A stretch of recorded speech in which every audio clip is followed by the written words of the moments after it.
The sermon which I am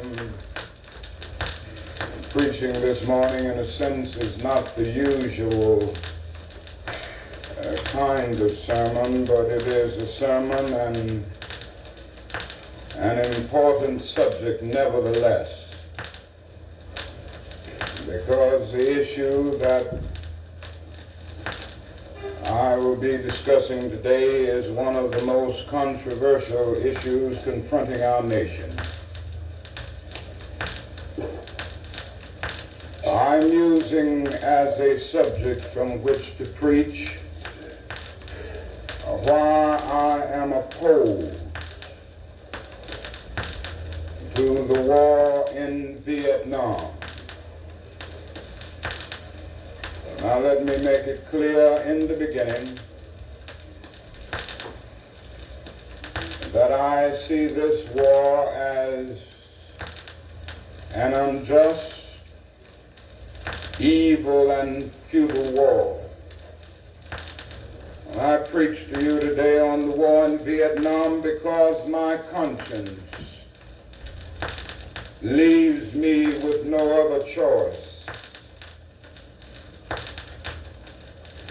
The time has come for America to hear the truth about this tragic war. In international conflicts, the truth is hard to come by because most nations are deceived about themselves. Rationalizations and the incessant search for scapegoats are the psychological cataracts that blind us to our sins. But the day has passed for superficial patriotism. He who lives with untruth lives in spiritual slavery. Freedom is still the bonus we receive for knowing the truth. Ye shall know the truth, says Jesus, and the truth shall set you free. Now, I've chosen to preach about the war in Vietnam today because I agree with Dante that the hottest places in hell are reserved for those who, in a period of moral crisis, maintain their neutrality. There comes a time when silence is betrayal. The truth of these words is beyond doubt, but the mission to which they call us is the most difficult one.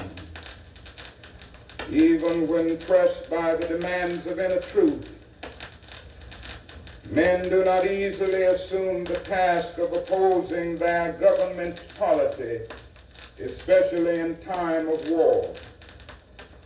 Nor does the human spirit move without great difficulty against all the apathy of conformist thought within one's own bosom and in the surrounding world. Moreover, when the issues at hand seem as perplexing as they often do in the case of this dreadful conflict, we are always on the verge of being mesmerized by uncertainty. But we must move on. Some of us who have already begun to break the silence of the night have found that the calling to speak is often a vocation of agony. But we must speak. We must speak with all the humility that is appropriate to our limited vision, but we must speak. And we must rejoice as well, for in all our history, there has never been such a monumental dissent during a war by the American people. Polls reveal that almost 15 million Americans explicitly oppose the war in Vietnam, additional millions cannot bring themselves around to support it. And even those millions who do support the war have caught it confused and doubt-ridden. This reveals that millions have chosen to move beyond the prophesying of smooth patriotism to the high grounds of firm dissent based upon the mandates of conscience and the reading of history. Now, of course, one of the difficulties in speaking out today grows out of the fact that there are those who are seeking to equate dissent with disloyalty. It's a dark day in our nation when high-level authorities will seek to use every method to silence dissent. Something is happening and people are not going to be silent. The truth must be told. And I say that those who are seeking to make it appear that anyone who opposes the war in Vietnam is a fool or a traitor or an enemy of our soldiers is a person who has taken a stand against the best in our tradition. Yes, we must stand and we must speak.